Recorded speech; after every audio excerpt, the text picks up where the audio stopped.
Good morning, Radhe Radhe বন্ধুরা। আজকে শনিবার আর এখন সকাল 7টা মতো বাজে। আর আজকে সংক্রান্তিও, মানে চৈত্র মাসের মাস যাচ্ছে আজকে। তো আকাশে খুব সুন্দর রোদ উঠেছে। আমি স্নান টান করে চলে গেছিলাম চা করতে। আর এখানে বিছানা গুছিয়ে নিচ্ছে তিতলি। আজকে তিতলি বিছানাটা গুছাচ্ছে।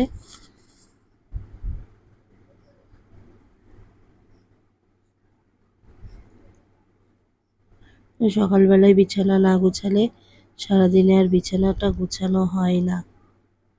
আর সবাইকে অগ্রিম পয়লা বৈশাখের শুভেচ্ছা রইল। এখন যেহেতু গরমকাল পড়ে গেছে, তো সেই জন্য কাঁথা টাথা ভাঁজ করতে হয় না, একটা চাদর বিছানায় নিয়েই শুই।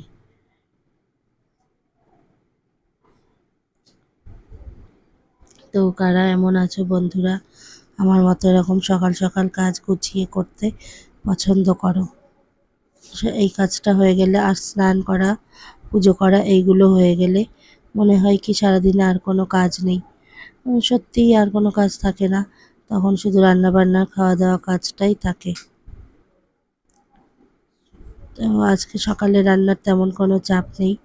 দেবাঞ্জন বলেছে ও গোবিন্দভোগ চালের ফেনা ভাত খাবে, তো সেটাই রান্না করব সকালে খাওয়ার জন্য। আর হচ্ছে তিতলিরও আজকে সকালে পড়া ছিল না, সেই জন্য ও একটু আমাকে হেল্প করে দিচ্ছে। পড়া থাকলে তো আর করতে পারে না, তখন আমাকেই করতে হয়।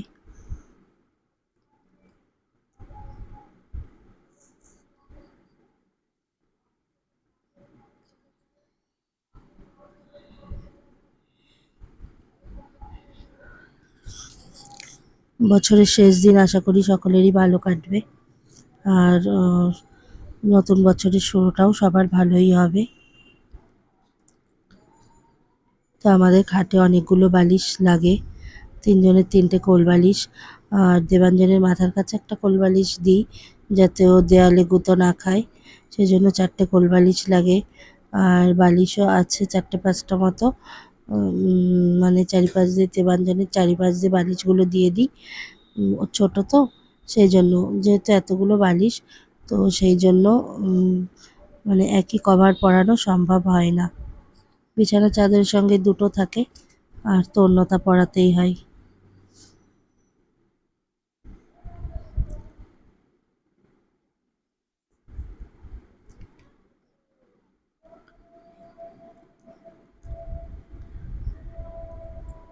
তো তিতলির বিছানাটা গুছানো প্রায় কমপ্লিটই হয়ে গেছে। আর আমি ওদিকে রান্নাঘরে দুধটা বসিয়ে দিয়েছি। চলো, তিতলির বিছানাটা গুছানো হয়ে গেলেই তোমাদেরকে দেখাবো।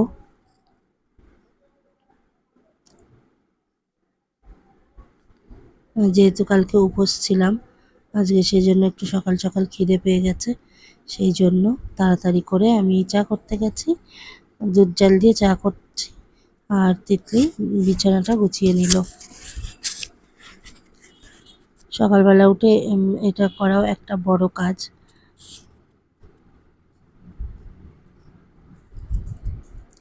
তো চলে যাচ্ছে এবার রান্নাঘরে।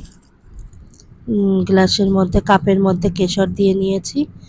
আর দেখো, এখানে দুধটাও ফুটে উঠেছে। এবার কাপে দুধটা ঢেলে নেব। আর আমার একটু পেটের সমস্যা চলছে বলে আমি তো গ্রিন টি খাচ্ছি, দুধ চা খাচ্ছি না। সেটা তোমাদেরকে আমি আগেও অনেকগুলো ব্লগে বলেছি, আবারও আজকে বললাম। তো ওদের দুধটা ঢেলে নিলাম।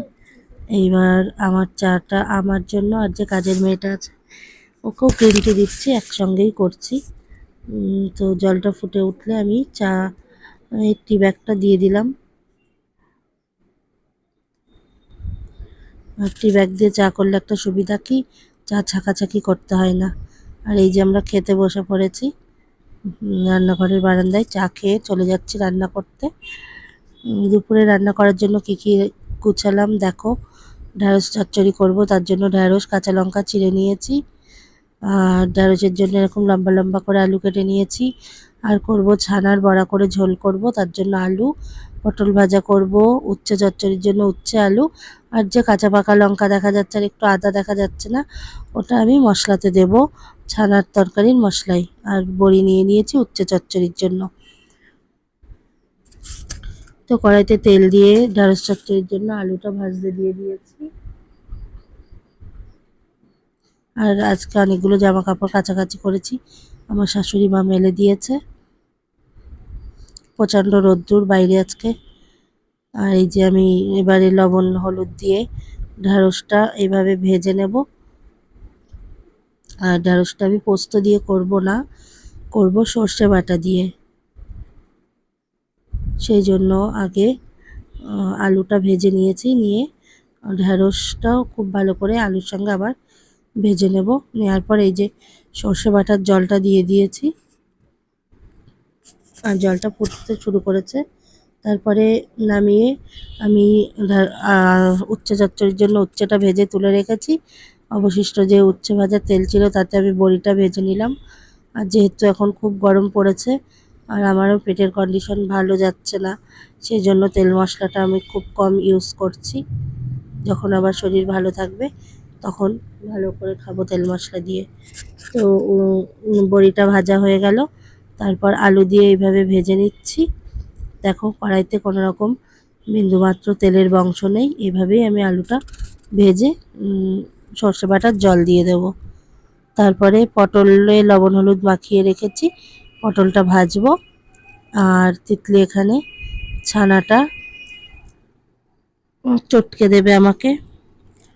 ছানার মধ্যে আমি সামান্য একটু লবণ, সামান্য একটু মিষ্টি আর 1 চামচ মতো ময়দা দিয়েছি।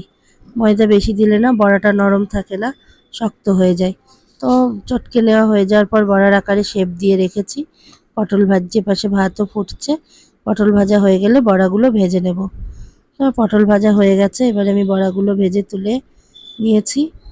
আর খুব খিদে পেয়ে গেছিলো, খেতেও বসে পড়েছি। দেবাঞ্জনেরও আজকে খিদে পেয়ে গেছে। দেখো দেবাঞ্জন হাত দিয়ে দেখাচ্ছে আবার ওর খিদে পেয়েছে। আর এই যে আমার ভাত, আমিও খেতে বসে পড়েছি। এখানে ঢ্যাঁড়স চচ্চড়ি, বড়ার তরকারি আর উচ্ছের